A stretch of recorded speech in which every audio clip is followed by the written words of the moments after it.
Establishment نے بھی سیکھا ہے. اور ذوالفقار علی بھٹو کا جو واقعہ تھا نا, اس سے اسٹیبلشمنٹ نے بہت سیکھا ہے کہ ایک پرائم منسٹر کو جب آپ پھانسی لگا دیتے ہیں تو اس کی ایک قیمت ہوتی ہے جو ملک کو ادا کرنی پڑتی ہے. تو اس کے بعد یہ کبھی بھی اس لیول تک نہیں گئے کہ انہوں نے کسی پرائم منسٹر کو اس لیول تک لے گئے ہوں کہ اس کو پھانسی دے دی ہو یا پھر اس کو عمر قید دے دی ہو یا اس کو پنشمنٹ جس کو کیپٹل پنشمنٹ کہتے ہیں وہ کر دی ہو یا کسی کو ایلیمینیٹ ہی کر دیا ہو, تو وہ نہیں.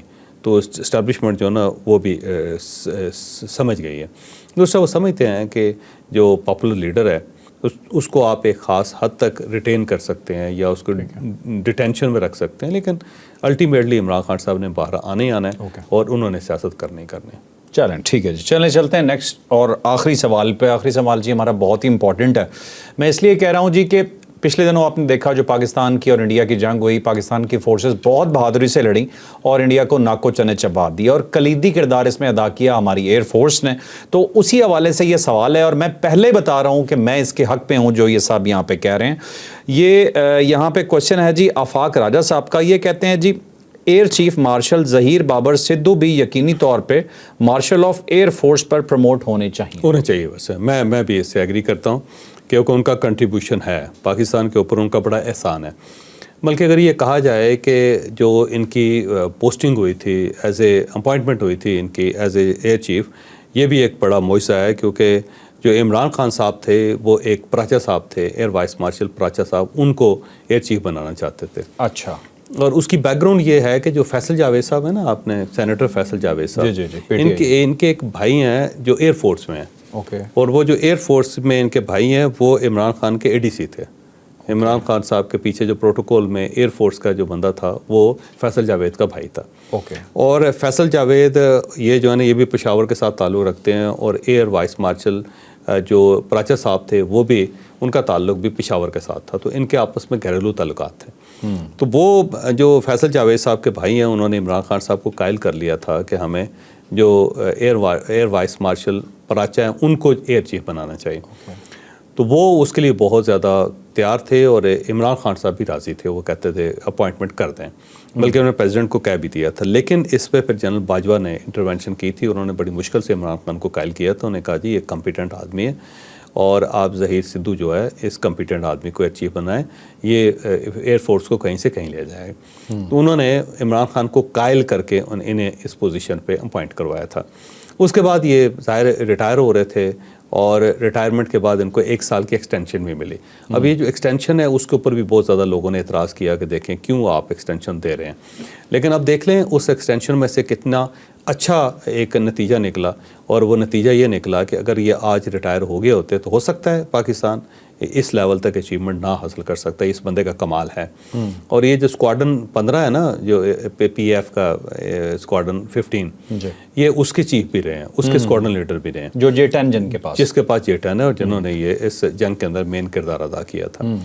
تو میرا یہ خیال ہے کہ یہ جو صاحب ہیں air chief marshal Zaheer Ahmed Babar Sidhu صاحب, ان کو بنانا چاہیے. ان کو بھی آپ کو وہی اعزاز دینا چاہیے جو آپ نے جنرل عاصم منیر صاحب کو دیا ہے. اور یہ ایئر فورس کے لیے بھی اعزاز کی بات ہوگی, اور پاکستان کے لیے بھی اعزاز کی بات ہوگی. ٹھیک ہے ناظرین, آپ نے آج کا اسپیشل ویلاگ دیکھا. ایک چیز شور صاحب کی باتوں سے مجھے تھوڑی فیل ہوئی, میں نے کہا آپ سے بھی شیئر کروں, کہ ایسے لگتا ہے جیسے خدا نے ایک سیریز چلائی پوری کی پوری ایک معجزات کی, کہ ہمارے آرمی چیف جو شاید 2 دن بعد ریٹائر ہو رہے تھے لیکن آرمی چیف وہی بنے, اور اس وقت کے حالات ایسے نہیں لگ رہے تھے کہ وہ ہوں گے, لیکن وہ ہوئے. اور اس کے بعد ظہیر بابر سدھو صاحب کے متعلق بتایا چور صاحب نے آپ کو کہ ان کی بھی چانسز کم تھے, کوئی اور بننا چاہ رہا تھا, اور بننے کے بعد بھی وہ ریٹائر ہو رہے تھے, اور اس کے بعد 1 سال کی ایکسٹینشن ملی. لگ ایسے رہا ہے کہ جیسے اللہ تعالیٰ نے اس پوری جنگ کے لیے ایک پلاننگ اپنی طرف سے کر رکھی تھی جس نے ہمیں فتح دلوانی تھی. تو لائک شیئر سبسکرائب کرنا بالکل نہیں بھولنا. اجازت دیجیے, اللہ حافظ. پاکستان زندہ باد.